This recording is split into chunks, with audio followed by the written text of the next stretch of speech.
There is a whole lot to love about the Pixel 8a. Google's newest A-series phone is a smaller and cheaper alternative to last year's Pixel 8 and Pixel 8 Pro, taking many of the best features of the top-end device and cramming them into a mid-range phone costing $499.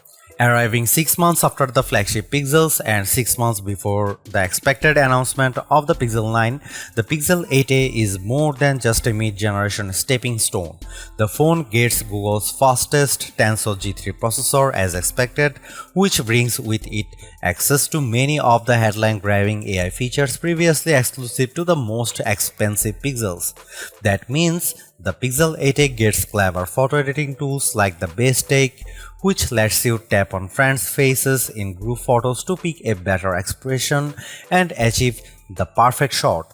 You also get the powerful Magic Editor tool, Google's trademark AI feature, which lets you reposition, delete the resize and subjects in photos and have generative AI seamlessly fill in the gaps. At $499, Google's newest affordable Android phone occupies an awkward position in the Pixel range. It does pretty much everything the Pixel 8 can, but with the Pixel 8 regularly on sale for as little as $550, the cheaper Pixel 8a looks like less of a bargain. Setting aside the potential to pick up the original Pixel 8 at a discount, we can still say that the Pixel 8a is remarkably good value for money. Here is our review. The Pixel 8a costs $499, which is a relief for our American viewers, but now Australia knows how we felt last year. In the US, that's the same as the Pixel 7a cost a year ago, but £50 more in the UK and $100 more in Australia.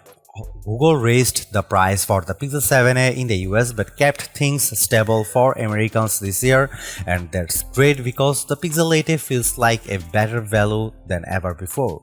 Google is offering 7 years of Android OS updates for the Pixel 8a. Let's be honest, you probably won't have this phone in 7 years, but somebody might, and they will get the latest software. Whether you pass this down to a kid or trade it for your next phone, the Pixel 8a should last longer than before, and that's a huge vote of confidence from Google.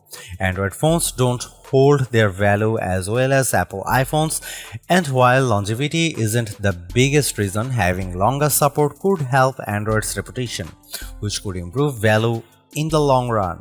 Don't wait, the Pixel 8a is worth buying now. In the past I recommended waiting for a sale, but this feels like a phone that performs above its price range, so there is no reason to wait if you want one now.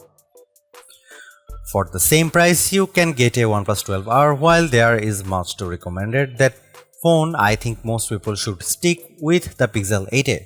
The OnePlus 12R is faster with a bigger, better display. It has a huge battery and it charges much faster than almost any other smartphone you can buy, let alone the Pixel 8a. The OnePlus 12R isn't water resistant though, so it's less durable, and that makes a huge difference to me. It also doesn't get the same 7 years of Android OS updates, and OnePlus isn't even trying to make AI features that compete with Google in terms of software. OnePlus does a nice job, but Google still rules the Android roost. The Pixel 8a has the same Tensor G3 chipset as the two more expensive Pixel 8 phones. It comes with 8GB of RAM, just like the Pixel 8. In processor and graphics benchmarks, performance was effectively identical between the Pixel 8a and Pixel 8. The Pixel 8a also has a bright display like the Pixel 8, and in our tests, both phones reached above 1450 nits at 100% brightness, where the Pixel 8 pulls ahead and earns its premium aside from the improved cameras are in the smaller details. The Pixel 8 uses Gorilla Glass Victus, which is stronger than the Gorilla Glass 3 on the Pixel 8a. The Pixel 8 has Wi-Fi 7 though. That's only useful if you also have a new Wi-Fi 7 router. If you wanted a cuter, more curvaceous version of the Pixel 8, the Pixel 8a delivers. Sure, it looks like every other Pixel phone since the Pixel 6, but that's brand identity. I actually like the camera bar. I prefer its symmetry to the camera bump on most other phones. The Pixel 8a has nicely rounded corners and some flashy color options, including the brighter than expected aloe green of my review sample, a nice step into the light from the more subdued mint green Pixel 8. The back is plastic, not glass, but the matte finish and great colors make it look much more premium than the ugly plastic phones of yore. Glossy plastic is out, the Pixel 8a is in. Otherwise, it's a Pixel, and you know what that looks like by now. It looks like every other Pixel. I mean the two-tone options of the Pixel 6 phones, but it is still a pretty phone that will stand out just enough from the herd of Galaxy and iPhones. Google's new so-called extra display were a key selling point for the Pixel 8 family, so I am pleased to report that Pixel 8a earns its spot in the lineup with a bright, colorful display that doesn't skimp on specs. It has a 120Hz refresh rate and the same 2000 nit peak brightness potential as the Pixel 8. The bezel is a bit thick, but you won't notice unless you hold it up next to another phone. The smaller size of the Pixel 8a with its 6.1-inch OLED display is one of my favorite aspects of its design. It's a nice compact phone. I had some trouble seeing the display in the bright California sunshine in Mountain View, which made some photography hard, but this was only a problem on the clearest day with the sun overhead. Indoors, the display seemed exceptionally bright, so perhaps it just needed a better reflective coating.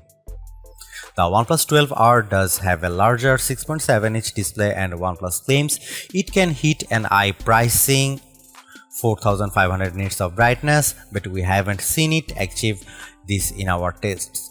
Still, for the same price, you can get a larger display, but the compact size is part of the Pixel 8a appeal.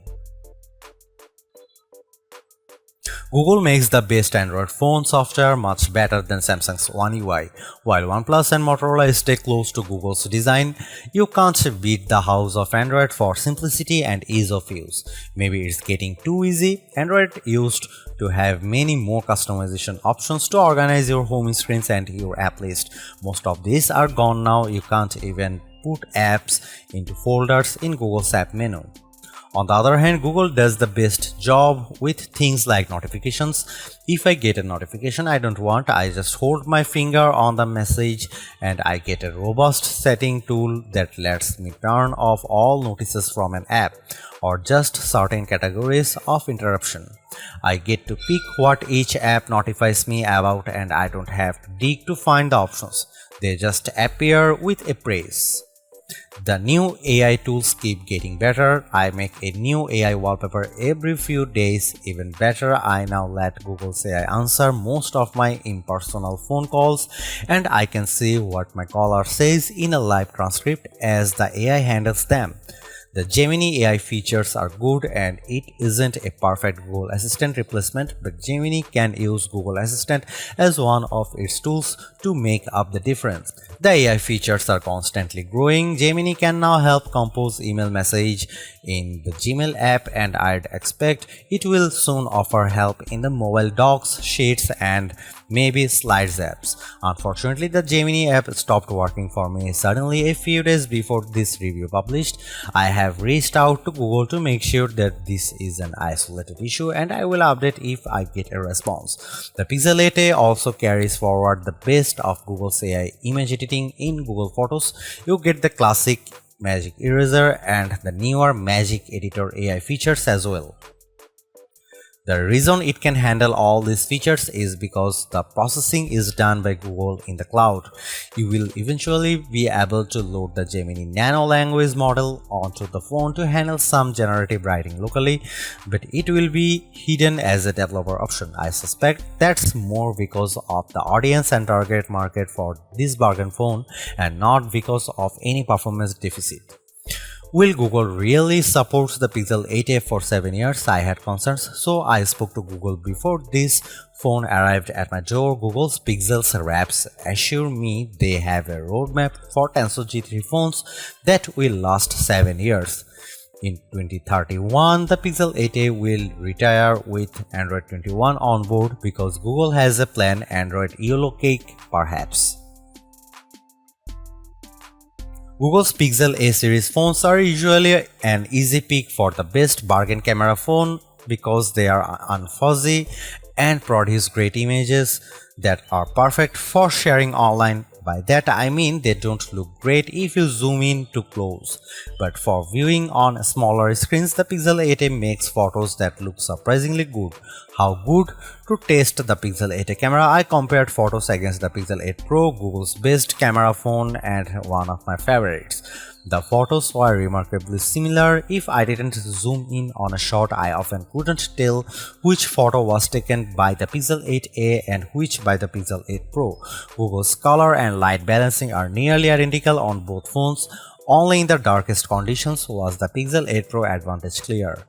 To compare with the Google Pixel 8 Pro, here is a sample that shows more detail from the Pro camera, but both images look good. The color and lighting is very similar across both devices. Here you can see some camera samples of Google Pixel 8a.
Admittedly, the Pixel 8a and all of the Tensor G3 generation of Pixel phones are not top performing phones. Any phone with a Snapdragon 8 Gen 2 or newer Snapdragon and any recent iPhone will outperform the Pixel 8 in benchmark tests. What does that mean in the real world? Not much.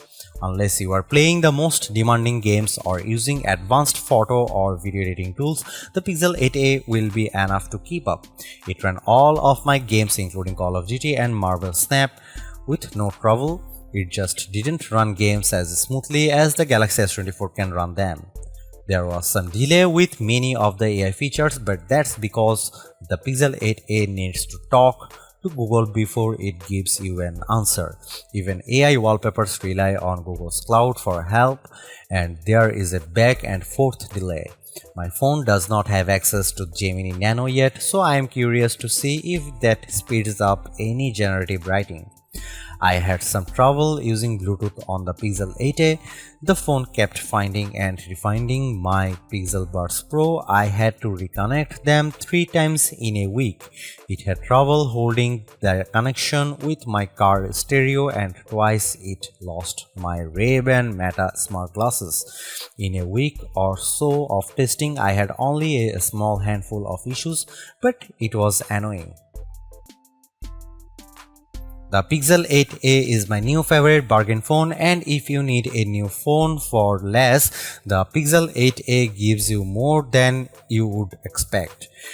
You get Google's latest and greatest mobile AI tools plus 7 years of Android updates in a package that's colorful and durable. You won't find so much of the future in any other phone that's this affordable.